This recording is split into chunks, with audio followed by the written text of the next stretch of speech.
आज आपण निरफणसाची कापं बनवणार आहोत.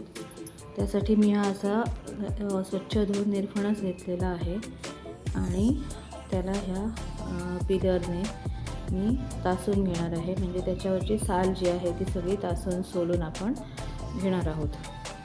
आणि अशा प्रकारे ही जर तुम्हाला सोलायला पिलरने जर त्रास होत असेल तर तुम्ही वेळीवर सुद्धा हे सोलून घेऊ शकता, तासून घेऊ शकता. आता हा मी तासून घेतलेला आहे आणि हा आता आपल्याला सुरी घेऊन कापून घ्यायचा आहे. हा असा मी आता बघा कापत आहे. हे पण तुम्ही वेळीवर चांगल्या प्रकारे करता येऊ शकतं. मी पण वेळीवरच कम्फर्टेबल आहे, पण मी आता इथे दाखवण्यासाठी तुम्हाला सुरीने कापत आहे. तर असे त्याचे हे 2 भाग करायचे.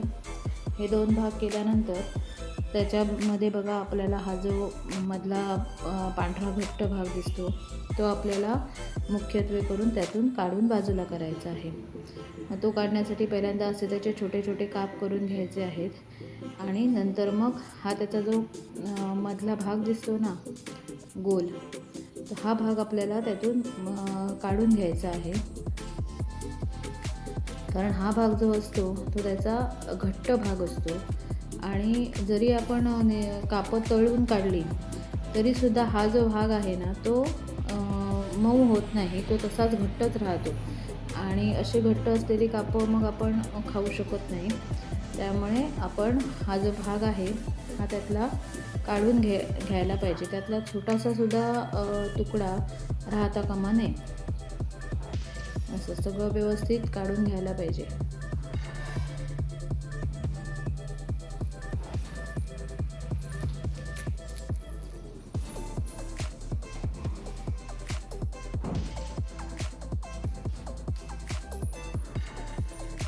इथे तुम्ही बघू शकता, हा अजून एक तुम्हाला मी पीस त्यातला कट करून दाखवते.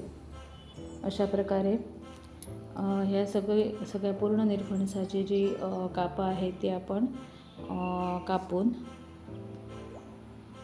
त्यातला मधला भाग काढून असे इथे ती तयार करून घ्यायची आहेत.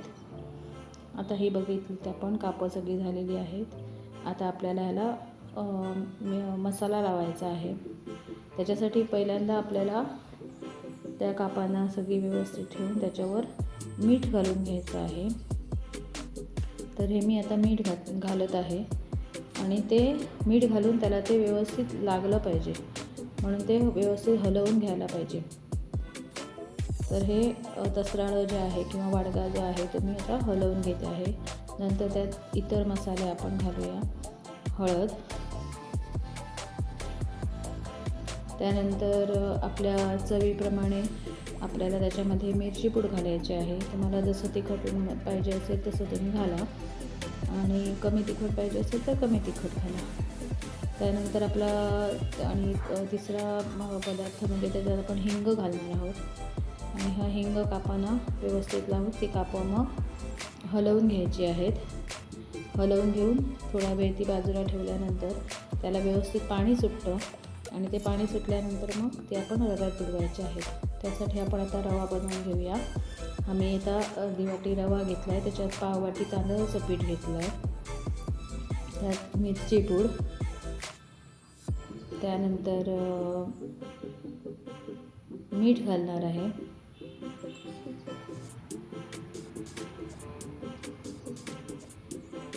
हिंग.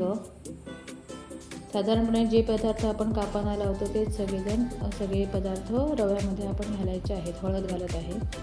दोन्हीला आपण सेम लावतो, रव्यामध्ये पण आणि कापांना पण. आता हे दोन्ही पदार्थ इथे कापांना व्यवस्थित लागलेले आहेत. मग आता ते आपण रव्यामध्ये बुडवून घेऊया आणि ती कापं अशा प्रकारे आपण एक एक करून बाजूला काढून ठेवूया. आता ही बघा, अशी तुम्ही कापं व्यवस्थित बाजूला काढून ठेवा. ही आता ठेवलेली आहेत कापे बाजूला. अशा प्रकारे सगळ्या कापांना रवा लावून घ्यायचा आहे आणि तो सगळ्या कापांना रवा लावून घेतल्यानंतर आपण ती तळायची आहे. आता तळण्यासाठी मी इकडे तेल ठेवलेलं आहे तापत. आणि आता एक एक करून मी ते काप त्याच्यामध्ये सोडत आहे. अशा प्रकारे तेल व्यवस्थित तापवून घ्यायचं आहे. मंद गॅस वगैरे ठेवायचा नाही आहे. तेल तापवून पहिल्यांदा घेतल्यानंतर मग तुम्ही पाहिजे तर थोडासा मंद गॅस करू शकता. पण सुरुवातीला तेल बरंच म्हणजे कडकडीतच तापलं पाहिजे, मंद असून उपयोग नाही गॅस. आणि ही कापं अशी लगेच तळून होतात, ह्यांना तळायला वेळ लागत नाही. आपली कापं लगेच तळून होतात. इतर कापं जे असतात ते आपल्याला थोडा वेळ लागू शकतो, पण ही कापं खूप फास्ट होतात. तर आता ही बघा मी इथे तुम्हाला दाखवली आहे तशा प्रकारे तुम्ही ती कापं तळायची आहेत. आणि आता ही मी बाहेर काढते कापं तळलेली आणि प्लेटमध्ये ठेवते. अशा प्रकारे ही बघा इथे मी ठेवलेली आहेत कापं. आणि बघा तुम्हाला ही रेसिपी कशी वाटते. ही सर्व माझी कापे तळून झालेली आहेत. तुम्हाला जर आवडली असेल तर माझ्या चॅनलला सबस्क्राईब करा, लाईक करा, शेअर करा आणि बेल आयकॉन क्लिक करा.